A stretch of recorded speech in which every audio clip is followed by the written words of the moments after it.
26. Mothers and Daughters. Nanny had never imagined sitting with Maleficent like this again, just talking. "I wish I knew what you were thinking. I always did," Maleficent said. "You seem much changed to me, Maleficent," Nanny replied. "There are so many things I want to know, so many things I want to say to you, but there isn't much time. What could you possibly say to me now that would make a difference?" Maleficent snapped. Nanny paused for a moment. "I could tell you that I understand." Maleficent stood, her rage burning within her. "There is no way you can possibly understand. Do you know how I spent those years after I destroyed the fairylands? After I was finally myself again and no longer in my dragon form?" Maleficent asked. Nanny shook her head. "I was alone, tortured by the thought that I had killed you." Maleficent's rage knocked Nanny back like a blow to her chest. It felt hot and vile. Nanny was worried that Maleficent was about to lose control. It must have shown on Nanny's face, because Maleficent cackled manically. "Oh, don't worry. I won't burn down your precious Tulip's castle. I can control my powers now. Nothing will burn. Not unless I want it to."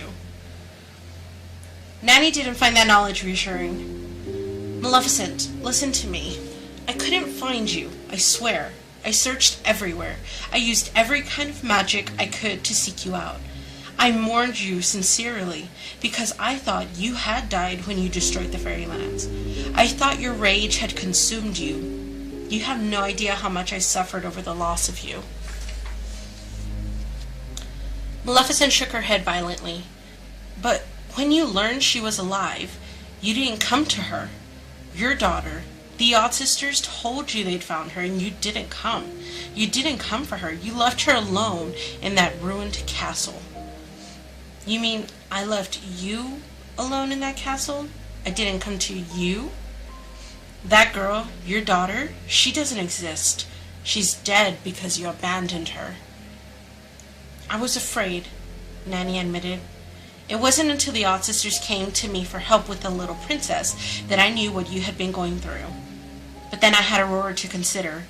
She was so small and defenseless, like you had once been.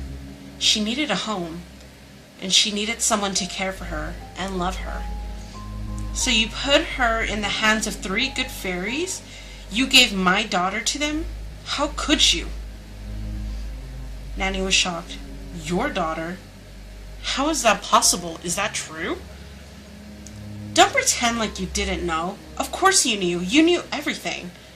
Tell me you didn't guess. Tell me you didn't know in the back of your mind that she was mine. Be honest with me and with yourself for once," Maleficent bellowed. "You gave her to them. To them. Those foul fairies. Those horrible creatures who loathe me. You gave my daughter to them." Nanny felt terrible. She'd failed Maleficent more than she had known. Nanny realized that Maleficent could never forgive her, no matter how much she pleaded with her. "I didn't have a choice. I saw it the day of the exams. I saw the good fairies would take care of the little girl whom they would grow to love very much. She was their charge, Maleficent. It was ordained. I can't control the order of the succession. I can't change what is written in the Book of Fairies. You know this. You know it better than any fairy. Why couldn't you have given her to the Blue Fairy? To anyone other than them? You know the Blue Fairy has her own charge, the little boy. Flora, Fauna, and Merryweather were next in line. I'm sorry, Maleficent, but there was no way around it. All abandoned children with destinies of their own are given to a fairy. This is a fairy's primary duty. And besides, if you hadn't cursed her to die, cursed this child you call your own, the good fairies wouldn't have had to stay in her life. Their involvement would have ended the day they gave her to King Stephen and his queen, the day of her christening. You caused the fairies to take her away into the forest and change her name. You did that with your curse. This is not my fault, Maleficent. You have brought this on yourself. You could have taken her case. You could have stepped in, Maleficent shouted. You were always Oberon's favorite. No one would have questioned you. You could have done that for me. You could have cared for her yourself. My goodness, in a way, she is your granddaughter.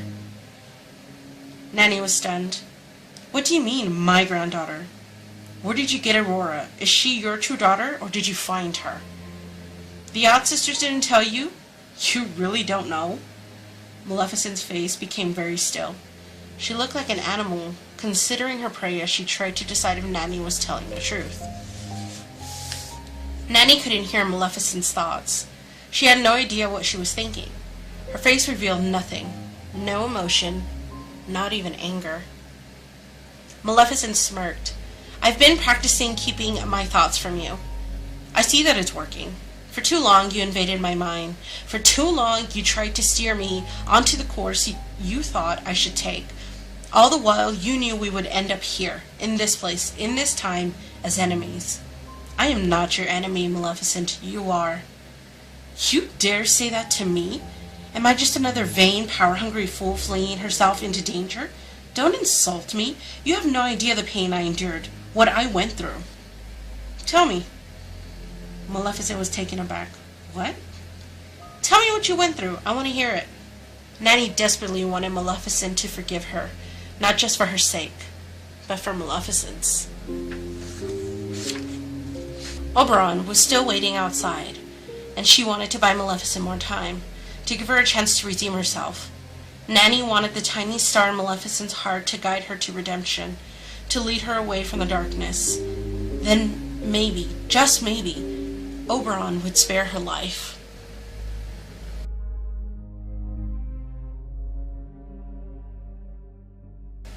Chapter 27. The Dark Fairy in Exile.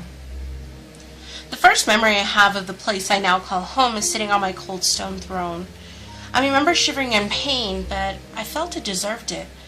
My only comfort was my ravens and crows. If it weren't for them, I don't know what would have become of me.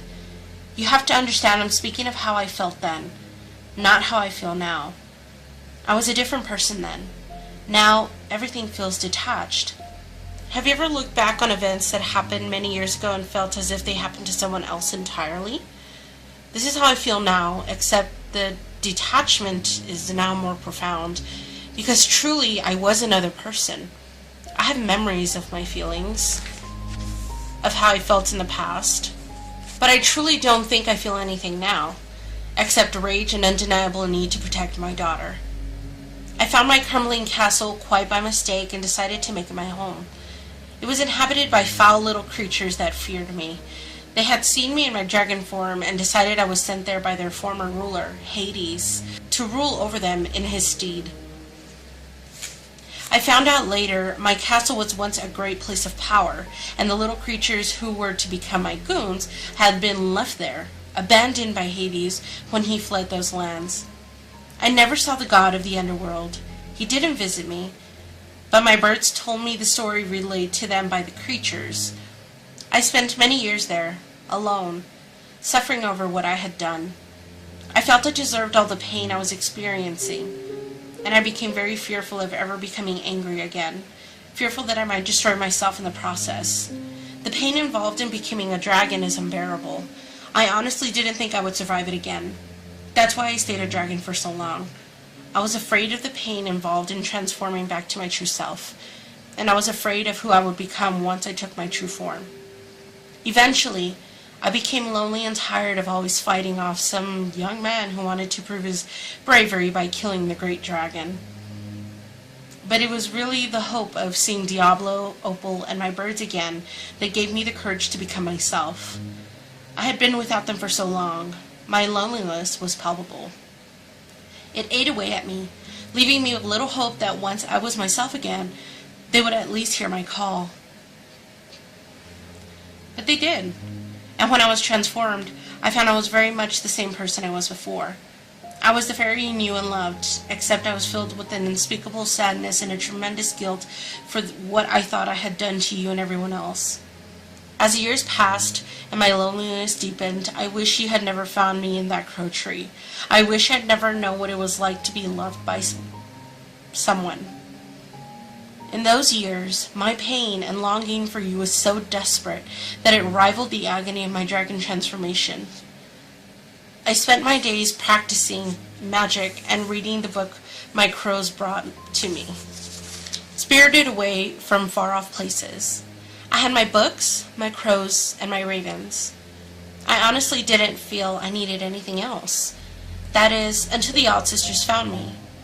They had lost their little sister, Circe, and they were deeply saddened. No matter how much I questioned them, they wouldn't say what had happened. They seemed to be consumed with guilt and heartbreak. I imagined they lost her in some manner in which they were at fault. I didn't know the details and I didn't ask. I was just happy they found me. I'd always imagined if they'd somehow survived what had happened in the fairylands and managed to find me, I would be met with their condemnation and anger. But they came to me with love and concern. They wanted to care for me. They wanted to make me their own and to help me. As you know, I loved the Odd Sisters the moment I first laid eyes on them. So when they found me in the ruined castle, I was tempted to go with them to their home. But I was afraid I would eventually destroy them with my powers. They were so different then, the Odd Sisters, so different from how they are now. But I don't have to tell you that. You remember how they were. Yes, they'd often speak over each other and become excitable. But now when I look back on my memory of them, I see that they were very different witches from who they are today. Not just because they have aged since then, but because their hearts have changed. Their manners have changed. Their souls have changed. But the sisters then, they wanted to care for me and to take me home with them. No matter how I pleaded, I wouldn't go. I was too afraid of what I might do to them. You can never hurt us, dear. No, we will teach you to control your powers. Oh yes, we will instruct you, dear. Please, Maleficent, we love you. We need you. And so it went for quite some time. The Odd Sisters would come swooping down from the heavens to check on me and to ask me to live with them. But still I said no. Over time, their visits became less and less frequent. I kept myself busy with my books and my pets. My crows flew to all the places I was too afraid to travel, told me stories from every kingdom, and brought me spells from other witches. They also brought word from the other sisters who kept quiet busy with adventures of their own. It had been many years since I had seen them when they paid me another visit, again pleading with me to come live with them. It was then that I saw the beginnings of their transformation, although I didn't know it at the time. I only see it now when I look at the events with removed objectivity. You are lonely, dear one, Lucinda said to me. You are withering away with no one to love. Won't you please come to live with us and let us give you the companionship you so desperately need? Please, Maleficent, it is the only way you will survive. That was probably the last visit during which the Odd Sisters spoke coherently. The next time they visited, everything changed. Maleficent, please let us help you, the sisters begged when they came to see me again. If you won't come to live with us, if you won't let us love you, then please let us give you a daughter. Let us give you someone to love, someone to care for, and someone who will care for you. I love the idea of having someone to care for other than my birds. I love the idea of someone loving me. But I didn't understand how the Odd Sisters could do this. But how? I asked.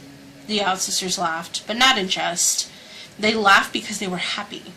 They laughed because they thought they were giving me the greatest gift they could give.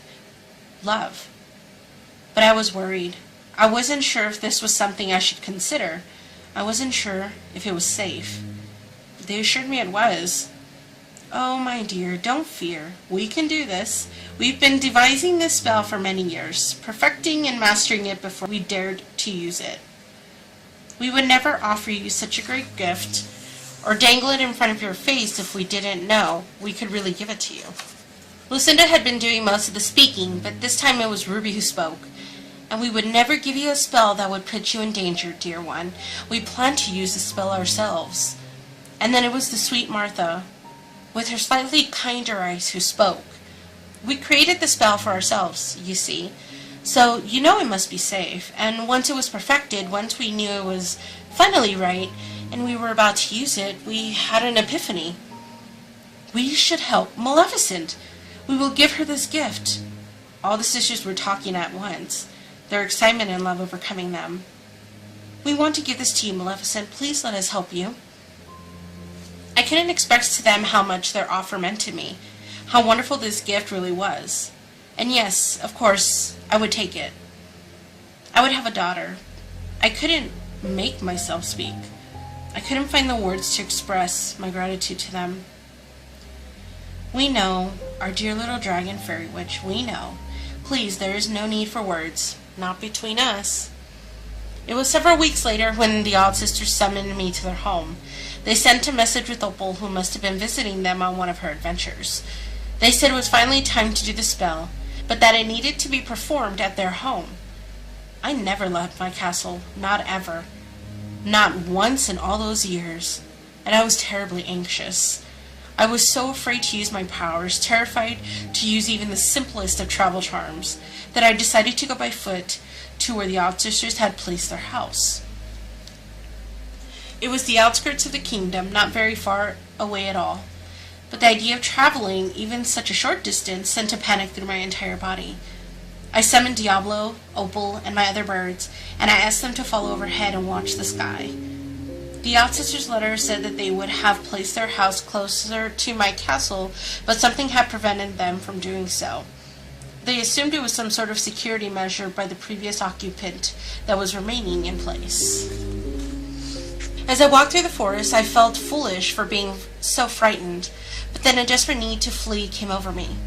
I sensed that I was in actual danger. The overwhelming feeling of hatred was palpable, and it was then that I knew it was the forest. It had come to life. It was a terrible thing to behold. The greenery and vines twisted their way toward me with a fearsome velocity. The trees, too, were unlike anything I'd ever seen. They seemed to have faces and long, grasping hands that were impossible to break free from. I thought I was going to die there as the vines wrapped themselves around me while the trees held me fast in place. My birds swooped down, attacking the trees, trying to help me as the thorny vines cut into my flesh and wrapped around my neck. I wasn't frightened as I felt my life was slipping away. Not really. It almost felt like a relief. I think I might have been happy to die. Maleficent, no! Use your powers! The odd sisters screamed through the trees. They stretched their hands toward the sky, turning the world dark with their magic. Maleficent, it's dark! Use your magic! In my panic, my body grew warmer and warmer. I remember what you told me in my treehouse that afternoon. On the day I first used my travel charm, you said if I ever felt that way again, to just think of somewhere safe, someone I loved, and I'd travel there. And that's what I did. Within mere moments, I found myself standing safely on the threshold of the odd sister's house, no longer in the clutches of my enemy. Oh my goodness, Maleficent, are you okay?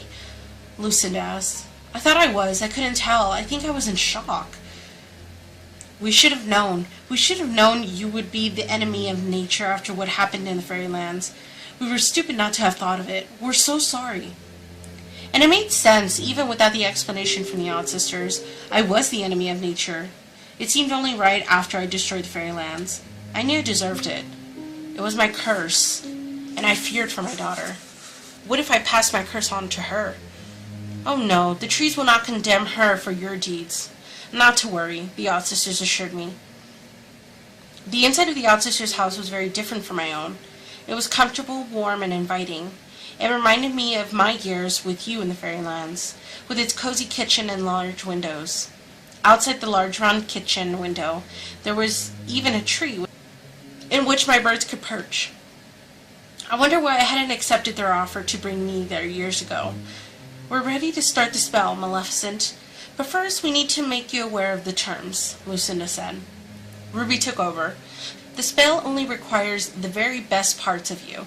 That way she will truly be your daughter. And in a way, she will be you, but only the very best parts of you. The odd sister smiled at me. We know the spell works, and we promise you no harm will come to you or your daughter. Lucinda took me by the hand. Do you agree to give your daughter the best parts of yourself? Will you let us help you by giving you someone to love? I nodded. Yes, I want it more than anything. Lucinda took a crimson drawstring bag filled with the deep blood red powder from the pocket in her skirt. She poured the powder, which was speckled with ground obsidian crystals, onto the floor in a circle around me. The sisters stood just within the circle, creating a triangle. Lucinda was the pinnacle, while Ruby and Martha flanked me, and their power illuminated their formation with a brilliant silver light. I had absolutely no fear. The odd sisters reflected nothing but love and devotion to me. Lucinda began the spell. We call upon the old gods and the new to bring a loving daughter to this fairy, to this witch who is true. And the three sisters repeated the words over and over again. We call upon the old gods and the new to bring a loving daughter to this fairy, to this witch who is true. I felt a violent jolt to my body and a sensation I couldn't explain. At least, I couldn't then. I can now, because I know now what happened to me, but I will try to describe the sensation as I felt it then. Something was being taken away from me. Honestly, I'm not sure if it was just a strong visceral reaction to the spell, but my body and my soul reacted forcefully. I think it was because I was trying to fight what was happening. Every time the sisters said the words, I was overcome by the same feeling. It was agony. We call upon the old gods and the new to bring a loving daughter to this fairy, to this witch who is true. The sensation became almost unbearable, and I felt like screaming. I was losing too much of myself. It was as if I was slipping away, becoming nothing. I felt empty and cold, but the sisters had promised they wouldn't hurt me, and I trusted them. Just when I could no longer take the anguish, when I could no longer take the pain and the horrible ripping of my soul, it ended. It ended. And I thought perhaps I had died, because surely this was what it felt like to be dead. This was what it felt like to no longer exist. But I heard the odd sisters' voices in the darkness. I heard them calling to me, calling me back from my pain, calling me back from the nothingness. Maleficent, open your eyes. It was Martha's voice. Maleficent, look, it's your daughter. Lying on the floor of my feet in the center of the circle, wrapped in a deep purple blanket, was my daughter. She was the most beautiful creature I had ever laid eyes upon, but I had no love for her. I knew I was supposed to love her. I remember wanting to love her before the spell, but I didn't. The only feeling I had was the desire to protect her, but I didn't love my own daughter. I felt empty and alone in a sea of darkness. What will you name her? Do you know? Lucinda asked as I picked up my daughter for the first time and looked into her beautiful eyes. Her name is Aurora, for she is my shining light in the darkness.